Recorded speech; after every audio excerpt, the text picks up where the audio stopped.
Hello. Today I want to talk to you about something that is very important when it comes to investing, flipping houses, is how to determine how much to offer when you buy an investment property. Because that moment is going to be crucial, since if you pay too much and if you pay too much, you may end up losing money. And the fun part of investing is not losing money. Obviously, we don't want to lose money. I heard something that Warren Buffett says rule number one when you do investing is don't lose money. And rule number two is don't forget rule number one. I don't know if that's true, but that's what I try to remember all the time. But I want to talk to you about how to determine the best offer so you can take so you can make money in when you flipping houses or investing. First of all, and this is the very important part, you need to learn to determine the after repair market value of the property. There are many ways to do it. There are some software available that can help you to determine the after repair value of a property. And just want you to be a little conservative with the after repair value. Sometimes people go, oh, by that time it's going to be up another 5%. I'd rather keep on the current market value or a little less than that. So you have a little room for error. That's the first part. If you don't know, you're not too sure about it, you can work with the real estate agents that you can trust, because if the agent is selling you the property, you're probably going to be over optimistic and say, hey, don't worry about it, you're going to make money. And then you end up with a property that might not make you money. So you go and you determine first your after repair value, then you will subtract how much closing costs. You're gonna subtract how much carrying costs, taxes, insurance, and you're gonna try to include all the possible expenses. You're gonna include all the possible expenses that you're gonna have. Also, the commissions, attorney fees, legal fees.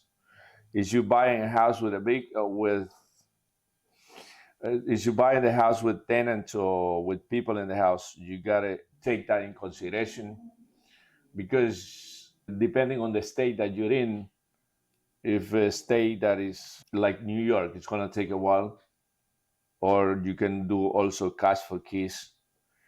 But that's another part that I might be talking in the future. So once you have all the expenses figured out, try to put as much expense as possible. I already closed the closing costs when you're buying, closing costs when you're selling, carrying costs, how much monthly payment, utilities. Also, you're gonna be taking in how much work you're gonna put. All this has to be done before you commit yourself to it, because once you commit this, no matter how you look at, you can end up losing down payment. You want to change your mind how much you want to work, how much it's going to cost you. Also, you're gonna deduct, you're gonna factor in how much money, how much return on investment you're gonna do. I mean, don't get me wrong, some of my investors, they're okay with a small percentage on the return on investment.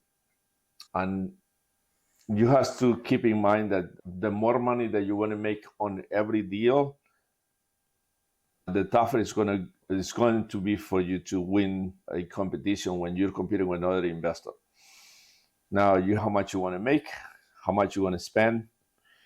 Now, once you have that amount, let's say the house is 500,000. Now, minus the expenses, which will be 250, all including your profit. Or probably not, but just giving you a general example. So that means that your offer has to be 250. And that will be your maximum allowed offer. There is another way to do it, and that's that you take the after repair value,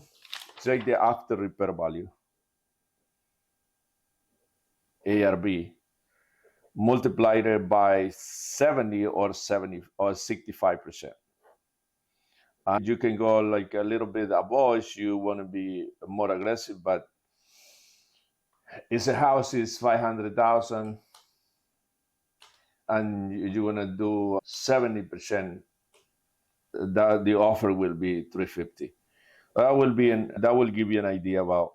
There are other ways to determine, but as long as you're be cautious about it, make sure that you're not being over aggressive when it comes to do it, because the opportunities will come. But as long as you keep pushing or trying to look for it, you will have a chance to get. You're gonna have a chance to get more deals done. Now try to buy some software that pretty much work the number for you. All you have to do is put the address of the property, give it to you. Now Sonos the investor, they are really savvy about what they're doing. But if you're new and you have any question, do not hesitate to call me or come by my office or email me or text me, whatever you want to do. I'd be happy to discuss for you or guide you through the process. The more information you have, the more money you can make.